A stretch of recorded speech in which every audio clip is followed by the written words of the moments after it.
Ustaz ada ramai kenalan-kenalan geng-geng motor Yes, Ustaz. ataupun geng-geng yang pernah berada di jalan yang tak berapa cantik. Kemudian dia berubah. Yang pengalaman mungkin Ustaz boleh kongsi antara kenalan Ustaz yang maknanya dulu dia mungkin larak, sekarang dia dah berubah dan totally berubah jadi baik dan jadi sangat-sangat istiqamah. Mungkin Ustaz boleh share antara pengalaman Ustaz, antara kenalan Ustaz tu. Sebab ada juga yang sedang menonton masyarakat kita, dia kata saya nak jadi baik tapi saya ni tak baik. Jadi mungkin bila kita dengar pengalaman Ustaz, ada sahabat Ustaz sendiri yang boleh berubah dan istiqamah, dia jadi inspirasi Ustaz. Baik, Ustaz. Terima kasih Ustaz Said Nur Hisham. Saya guna perkataan Ustaz Said Nur Hisham juga dalam satu gambar, sekeping gambar yang sangat manis dengan senyuman dia yang semanis madu. Apa yang saya nak cerita? Ustaz kata hikmah. Bagaimana, apa dia hikmah? Hikmah ni pada perkataan yang sesuai, kaedah yang sesuai, masa yang sesuai, pada orang yang sesuai. Pada saya sangat kagum bila orang boleh memudahkan sesuatu yang susah, dia jadi simple dan mudah menyerap. Terima kasih pada Ustaz Said Nur Hisham.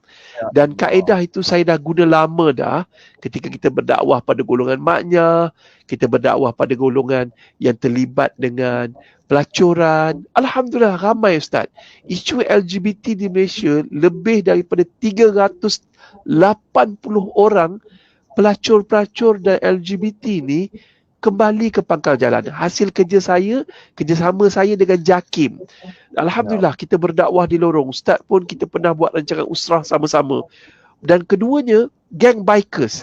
Geng bikers ni, Ustaz, boleh total dalam geng kami ni Ustaz, mayang tak reti. Mayang pun tak reti. Puasa pun tak puasa Ustaz. Umur 60 tahun tak puasa. Sebab tu nama grup kami ni Sifu. Sifu ni dia ada banyak maksud. Tapi saya pecahkan S tu sebar. I tu Islam. F tu for. U tu ummah. Sebar Islam pada ummah. Saya bila masuk geng-geng saya ni tuan-tuan, masuk geng Sifu Bikers ni, ramai yang ni. Dan tahun pertama mereka masuk, kita tak tegur banyak. Kita ajak program bersama TV3 iaitu Jom cuci masjid. Dia ada jinak dulu. Dia right, cuci masjid dekat Baling. Right. Dia orang suka right. Kita belanja, dia orang makan, pergi mana apa semua. Right. Buat jom cuci masjid. Akhirnya dia orang rapat dengan saya, sembang dengan saya. Sebab kaedah dakwah Nabi, more connection to less correction. Banyakkan hubungan untuk memudahkan pembetulan. So what happened after that? Yang kisah dia tuan-tuan dan perempuan, isteri dia telefon. Ustaz, Alhamdulillah, suami saya tahun ni dia puasa sebulan Ustaz.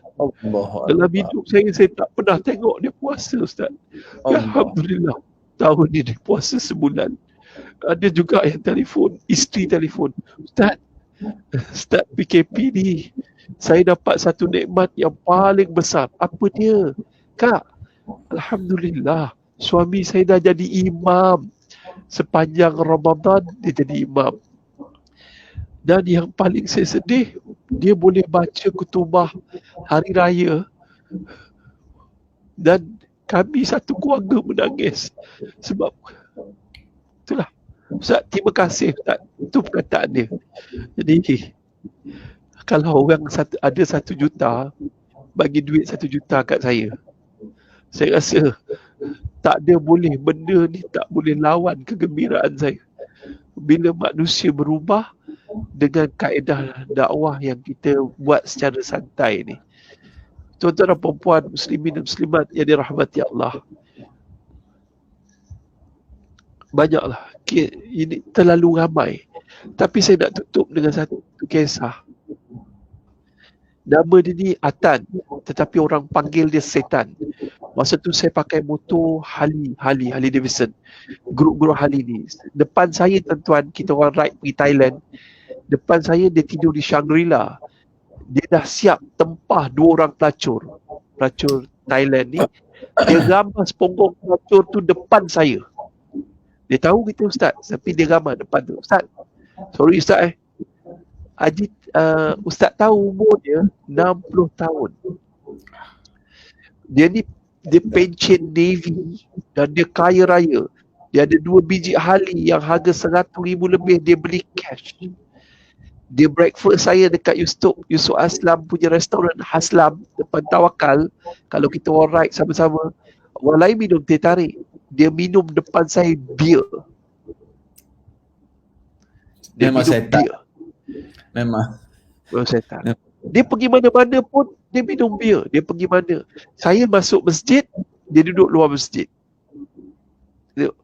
Cepat sikit sembahyang. Grup tu 2 orang je sembahyang. Saya dengan seorang kawan saya sembahyang masa itulah. Tapi alhamdulillah, Ustaz percayalah, doa Ustaz, doa. Saya selalu doa kat dia, ya Allah, bagilah abang dan Atan hidayah, bagilah abang Atan hidayah. Satu hari Ustaz, kita buat satu program. Program ni saya challenge lah geng-geng bikers ni masuk dalam liang lahat. Sekali dia kata, alah, Abang Atan mana berani, takut terbakar. Saya cakap tu, bahasa bikers kan, mana berani, lu mana berani bro, lu kalau masuk dalam liang lahat ni terbakar punya. Dia terasa tercabar. Kejap-kejap, bagi aku habiskan setin. Dia buka kasbut, dia minum, dia ramas tin kasbut, dia bubur dalam beg dia dekat kubur tu. Dia pun masuk. Dia masuk, kita tutup dengan papan plywood atas tu. Saya pun baca talqin. Baca talqin. Habis tu, kita pun buka plywood tu. Dia diam. Bang, okey bang. Dia diam. Lepas tu 3 hari saya tak jumpa dia. Dia start motor, dia belah, dia balik. 3 hari saya tak jumpa dia. Lepas tu dia datang jumpa saya, Ustaz, saya nak jumpa Ustaz sekejap. Ustaz, saya nak berubah. Saya memang nak berubah, Ustaz. Ustaz tolong saya, Ustaz. Saya ada seorang kawan saya nama dia Ridwan Cina. Dia ni tablik sekarang ni, dia stroke. Saya kata okey. Kau ikut dia keluar 3 hari. Buat cabar lu 3 hari ni, lu jangan lari dia dakwah. Lu duduk je. Duduk dengar je. Dia kata okey bro. Dia pun 3 hari. Lepas 3 hari dia keluar, Ustaz, saya nak belajar agama. Saya carilah cikgu-cikgu, ustaz-ustaz yang mengajar di rumah dia. Dan Ustaz, saya nak pergi umrah. Okey. Saya pun set satu syarikat pergi umrah. Dia pun pergi umrah. Cuma saya tak dapat lah nak iring dia kat sana. Masa dia balik umrah, dia hantar teks saya. Ustaz, insyaAllah hari Jumaat malam kami sampai. So kita pun panggil geng-geng bikers ni pun seronok lah. Oh, dia ni dah nak dia pergi umrah ni, kita nak sambut lah dia. Aku nak cium. Jadi tak jadi, kita orang pun tunggu. Tiba-tiba nampak bini dia keluar. Tanya bini dia, mana abang? Abang tinggal kat Mekah. Ha? Kenapa tak balik? Ada masalah pasport ke? Tak ada, abang meninggal. Abang meninggal dunia kat Mekah.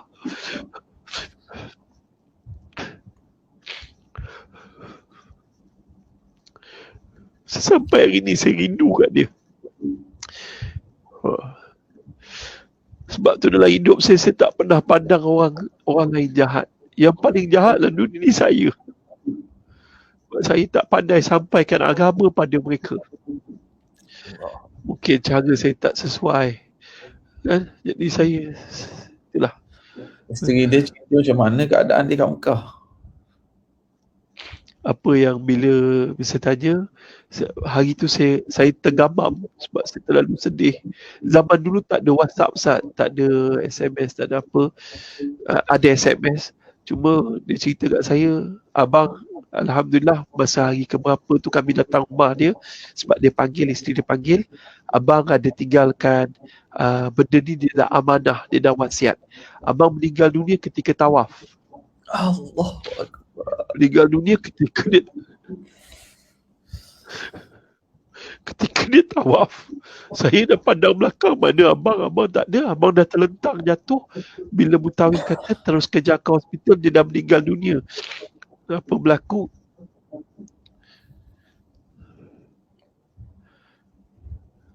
Dan sepanjang di Mekah, di Madinah, dia kerja dia hanya sembahyang, menangis, sembahyang, menangis, sembahyang, menangis. Bila isteri tanya, abang kenapa abang menangis? Abang tak pandai baca Quran. Abang bodoh, abang tak pandai baca Quran. Abang cemburu kalau abang pandai baca Quran. Sebab tu abang menangis. Allah Akbar. Ustaz, cerita-cerita macam ni mudah-mudahan jadi inspirasi lah. Ustaz, dia beritahu Jadi tak Ustaz? Bila dia keluar dari Ustaz program, duduk dalam kubur, Ustaz baca talqin, dia cerita tak apa yang dia rasa masa dalam tu? Dia cerita, dia kata Ustaz punya bahasa talqin tu dia tak pernah dengar. Kasar. Dan masa dia duduk dalam tu, dia nampak gelap, dia nampak sikit cahaya. Dan dia tak boleh bergerak. Dia kata, saya kata, ketahuilah, wahai Abang Atan,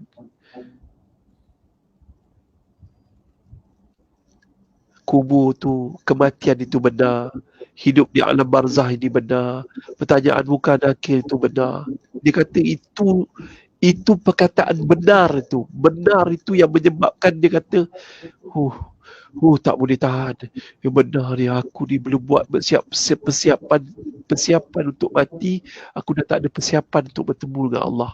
Pertemuan dengan Allah itu benar. Perkataan benar. Dia kata real. Perkataan real ni masuk ke dalam hati dia. Dia kata, tak boleh. Aku kena buat persiapan. Aku dah banyak buat dosa. Aku kena ni. Dan banyaklah dia dah wasiatkan. Dia dah selalu hari-hari dia satu bilik, dia orang kaya, satu bilik dengan isteri dia. Dia hari-hari pesan. Dia kata duit banyak ni wakafkan, buat masjid. Duit banyak ni macam ni. Abang punya rumah yang dekat ni jual semua tu, wakafkan semuanya untuk buat masjid.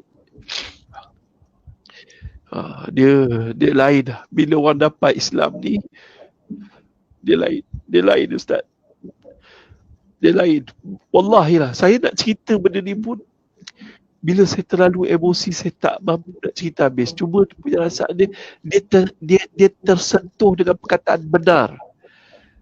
Pertanyaan mungkar nakir itu benar. Kita hidup lagi Ustaz.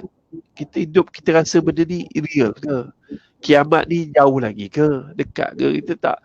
Tapi bila dah masuk dalam liang lahat Ustaz, baring, dia jadi lain. So, saya pun antara kaedah antara dakwah saya, itu antara yang saya rasa itu antara yang menarik lah dalam usaha dakwah saya pada geng-geng bikers ni. Wallahualam. Sebelum dia meninggal, dia ada bermesej dengan Ustaz dari Mekah. Dia ada hantar mesej, tapi dia tak cerita keadaan dia kat sana. Saya tanya pun dia kata Alhamdulillah, seronok kat sini Ustaz. Dia Alhamdulillah. Cuma dia hantar mesej, dia akan balik hari Jumaat, flight dia jam 10 malam. Dia tak balik. Maknanya jenazah dia pun disolatkan di Masjidil Haram. Ya Ustaz, jenazah dia di Masjidil Haram. Allahu Akbar. Allah pilih dia. Cuma isteri dia selalu cerita kebaikan dia satu. Walaupun dia tak boleh hilang ketagihan minum arak masa dia muda sampailah di, kebaikan dia satu. Dia tak boleh tengok orang susah. Dia tengah naik motor, nampak orang susah, dia pergi. Dan nombor dua dia Ustaz, dia ada satu perangai pelik. Dia suka dengar, kalau saya sebut Ustaz mungkin tak marah kot. Dia ada satu perangai benar ni, dia suka cium ulama dan dia suka bagi jumlah wang yang besar pada ulama. Dia tak kisah duit. Saya pernah tengok dia bawa duit cash Ustaz, lebih kurang 10,000 dalam pouch dia tu. Dia tengah bawa betul-betul. malam ni ada ustaz tu ceramah dekat Belewa lah. Dia pun ustaz betul, dia pergi jumpa Ustaz Asyad Syukri, dia bagi duit envelope.